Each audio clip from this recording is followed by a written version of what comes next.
What is going on, you guys? Alex chasing back here with a brand new video. Hopefully having a great day, afternoon, or night, wherever you guys are in this world. And for today's video, let's talk about the New York Knicks because they are putting the league on notice. Currently, they are the 4th seed in the Eastern Conference. They are 29-17, but it's not even that. Remember that OG Anunoby trade? Yes, they are 12-2 since acquiring OG from the Toronto Raptors. In OG's 14 games so far in NYC, he's averaging around 16 points per night, around 5 rebounds, over 1 steal a game, almost 2 steals a game. I'm going to give him his credit, almost 2 steals per game, around 1.5 blocks a night, on over 50% shooting and around 40% from 3.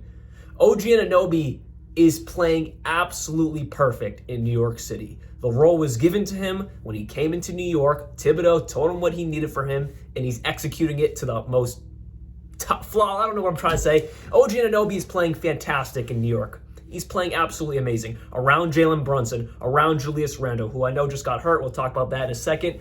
But OG has fit perfectly into Thibodeau's system around everyone, and he's playing fantastic basketball. I mean, this dude is doing exactly what we wanted him to do.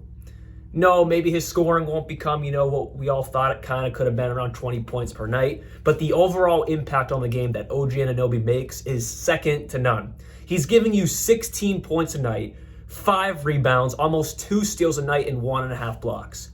And on top of that, his shooting splits are amazing. He is executing at a top degree in New York City right now. And he's playing the role that we know he can be, affecting the game at every level. Offense, defense, every level, OG Anunoby touches it, and he's doing it flawless in New York City. And that 12-2 record that they have with OG Anunoby, it's not like they've been playing bad teams. They've beaten the Timberwolves. They've beaten the 76ers. They've beaten the Houston Rockets. They've beaten the Denver Nuggets and the Miami Heat. And those are the 2 recent games. Denver Nuggets throttled the Denver Nuggets, and then they also beat the Miami Heat last night in a pretty big win as well. It's just amazing watching New York Knicks basketball. And the crazy thing is, in the last 3 games, the New York Knicks on the defensive end are giving up less than 100 points a night. Around 98 points a night, number 1 in the league in the last 3 games. They're playing flawless defense. That's what Thibodeau really drives into his teams everywhere he goes, is defense. And they're playing to the nth degree.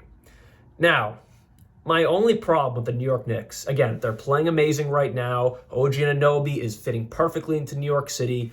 Julius Randle is now hurt. Their second best player behind Jalen Brunson, of course, dislocated his shoulder. No one knows how serious it is. I guess there was an MRI on it. And again, there's just no answer yet on the timetable for Julius Randle. I've been looking. I see nothing. I'm no doctor, but let's assume it's like a, 6 to 8 week recovery, around 2 months. Let's just assume, again, I have no clue. That might be a problem for New York. Again, I'm talking all positives, and it really is all positives, but there are some negatives. Getting rid of Emmanuel quickly and RJ Barrett, I know it was needed. I understand it. I'm not saying it was a bad trade. It was a great trade. Look how good OG Anunoby is playing. I get it. But you did lose a little bit of depth. And then when Mitchell Robinson is, we know he's out for the season. Now Julius Randle could be out, or looks like he's going to be out for an extended period of time. Who is that next man up? Because Jalen Brunson, he's playing about as good as he can. OG Anunoby is doing exactly what he needs to be doing. But then after that, Dante DiVincenzo, he's playing solid, but, I don't know if there's a next level for him to get to. Same with Josh Hart. Very similar play styles there. I don't think those are guys that can really take another step in their careers. They are what they are. They're great rotational pieces, but I don't think there's another degree for them to get to. And now with someone like Julius Randle out, who is going to be that next man up? And that's a question I just don't have an answer for. Because if we look at last night's game, right? Thibodeau runs these rotations and he drives his players into the ground. That's the only thing that will hurt this team come playoff time. Jalen Brunson's going to be gassed. Lucky for Julius Randle, he got hurt, so now he can rest, which isn't a good thing, but at least he can rest and, maybe come playoff time he won't be gassed, but he runs his rotations into the ground. If we look at the Knicks' last game, they really just ran an 8-man rotation, and that's nothing new for Thibodeau. McBride did play 10 minutes, so you can say 9, but it was really just 8-man the entire night. And again, that's nothing new for Thibodeau, but he drives his guys into the ground. Jalen Brunson played 30 minutes a night, and on the season, he averages around 36 minutes a night as well. Same thing for Julius Randle, and again, now he's hurt, so he can rest, I guess, but OG Anunoby, his minutes are probably going to go up. Someone like Precious Achiuwa, he played 31 minutes off the bench, only gave you 4 points, but he's now that next man up at the power forward position. They are very thin when it comes to big men. I mean, right now, when Julius Randle was out, they just have Isaiah Hartenstein, Precious Achiuwa, Jericho Sims, and that's really it. They're very guard-heavy on their roster. So like I said, as great as New York has been playing, I would be concerned with Julius Randle's injury. Now, if it's a short timetable, which it might be, again, I have no clue. I just threw out a random, 6 to 8 weeks. I got no clue. And you know what? Let me be Dr. Google and look up how long a dislocated shoulder recovery. And again, for NBA players, this is going to be a lot different. It says it usually takes up to 12 weeks. Again, that's just, Dr. Google talking, who really knows. But, the 6 to 8 weeks, whatever. Julius Randle is their leading rebounder. And New York is one of the best offensive rebounding teams in the league. They rank 4th in the NBA on offensive rebounds, and Julius Randle creates a lot of second chance opportunities for the Knicks. Same with Mitchell Robinson, but now both of them are out. One of them is out for the entire season, and one of them could be out for an extended period of time. Who is that next man up? I don't know. I mean, because now Jericho Sims, who really gets no run, he's gonna have to play. They're gonna need bodies out there, because if not, Precious Achiuwa might be their biggest guy out there after Isaiah Hartenstein. I mean, if I were them, before that deadline comes on February 8th, if they figure out a true timetable for Julius Randle, I would look to maybe make a move. If it's gonna be longer than a month, I would definitely look to make a move. Who could that be? I have no clue, because there's not a lot of big men on the market. We're more hearing about guards on the market. But you just have to do something, because Jericho Sims, that's not the answer. Precious Achiuwa, he can get dirty, but he is undersized. And then if Isaiah Hartenstein is your biggest guy on the roster, that's not really a recipe for success. And someone like Julius Randle could space the floor flawlessly, relatively well. Of course, he started off the season pretty bad, but as the season has gone on, he's gotten, more to what we know him as for spacing the floor.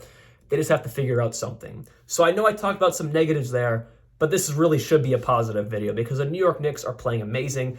OG Anunoby is fitting perfectly into the New York Knicks system with Thibodeau, but there are just a few concerns surrounding that now Julius Randle could be out for an extended period of time. But the Knicks are putting the league on notice. They're letting everyone know that they are here, and they're going to be here to stay with that defensive identity, scoring enough to beat you. And there's a fun team to watch. I mean, OG is he's doing exactly what we know he can do and what he has been doing, but now he's on the biggest stage, one of the biggest stages in the country, doing it at a flawless level, an ultra efficient level, and their record speaks for it. Like I said, they are currently the 4th seed in the East. They've won 6 in a row. That's the longest in the league, if I'm not mistaken. Yes, that's the longest active winning streak in the league. They're 12-2 since acquiring OG. They're 1 game behind the 76ers, and, they probably won't catch Boston. They're 6 games behind them, but who knows? Boston just had a really tough loss against the Clippers. They did not look great at all. That's a couple tough losses at home recently for Boston, so they might fall a little bit. The Knicks could get themselves in a very, very, very good spot come playoff time, because as of right now, they're playing the Cavaliers again. Now, that would be a really, really, really great rematch there. But the Knicks are playing great basketball. I'm just a little concerned about the Julius Randle thing as of right now, because they don't have a lot of big man depth. But overall, I heavily believe in what the New York Knicks are doing with Tom Thibodeau and Jalen Brunson, who got snubbed as an all-star starter. How is Damian Lillard starting? Should he be an all-star? Absolutely. I'm not one of those people who are like, oh, Dame shouldn't be an all-star. He absolutely should be an all-star, but he should be at the back end of those lists. How is he a starter? Because it's a fan vote mostly. That's why he's a starter. With that said, hopefully you guys did enjoy this video, and I'm extremely happy for the New York Knicks. They are putting the league on notice that they are here. They have arrived, and they're going to be very, very good come playoff time. They just need to be healthy, because if they're not healthy, they don't have a lot of depth to maneuver, and I think that's a stretch they're going to go through right now. But luckily, it's mid-season, and hopefully by the end of the year, they can be all healthy, and things will be firing on all cylinders. Because again, since they've acquired OG, everything has been firing flawlessly. See you guys very soon. Like always, peace out.